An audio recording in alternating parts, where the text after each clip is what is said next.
بسم اللہ الرحمن الرحیم۔ السلام علیکم ورحمۃ اللہ وبرکاتہ۔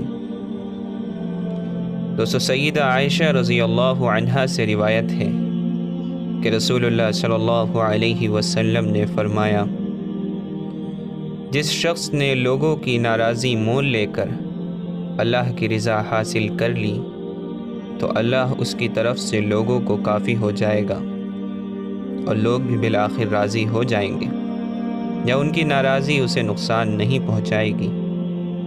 اور جس نے لوگوں کو راضی تو کر لیا مگر اللہ کو ناراض کر لیا تو ایسے شخص کو اللہ لوگوں کے سپرد کر دیتا ہے اور بالآخر لوگ بھی اس سے خوش نہیں ہوتے۔ دوستو، اکثر ہم ایسے حالات میں پھنس جاتے ہیں جہاں ہم اپنے آپ کو ایسے دوراہے پر پاتے ہیں کہ جہاں ایک راستہ اللہ کی رضا اور لوگوں کی وقتی ناراضگی کی طرف جاتا ہے اور دوسرا راستہ لوگوں کی رضا اور اللہ کی ناراضگی کی طرف جاتا ہے۔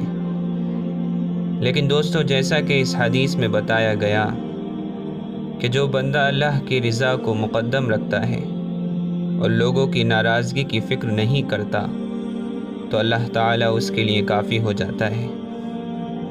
اور دوستو، جس کو اللہ مل گیا پھر اس کو کس چیز کی ضرورت ہے؟ جس بندے کو خالق کی رضامندی حاصل ہو گئی اس کو مخلوق کی کیا ضرورت ہے؟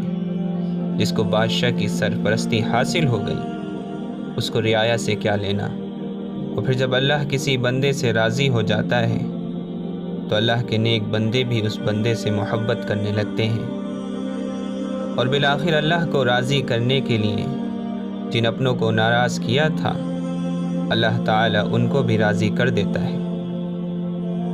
لیکن جو شخص اللہ کے اوپر لوگوں کو ترجیح دیتا ہے تو اللہ تو اس بندے سے ناراض ہو ہی جاتا ہے، لیکن وہ لوگ جن کی وجہ سے اپنے رب کو ناراض کیا تھا وہ بھی اس سے خوش نہیں رہتے۔ پھر چاہے کچھ وقت کے لیے اس کی واہ واہ ہو جائے لیکن یہ واہ واہ بالآخر ختم ہو جاتی ہے۔ اس لیے دوستو، جب ہم اس دوراہے پر کھڑے ہوں کہ جہاں ہمیں خالق یعنی اللہ اور مخلوق یعنی بندوں کے درمیان میں سے کسی ایک کو چننا ہو تو ہمیں چاہیے کہ ہم ان بے وقوفوں میں اپنا شمار نہ کریں جو خالق کو چھوڑ کر مخلوق کو چنتے ہیں، بلکہ ان خوش نصیب بندوں میں سے بنیں جو اپنے رب یعنی اللہ کو چنتے ہیں، اور ایسے بندوں کے لیے اللہ کافی ہو جاتا ہے۔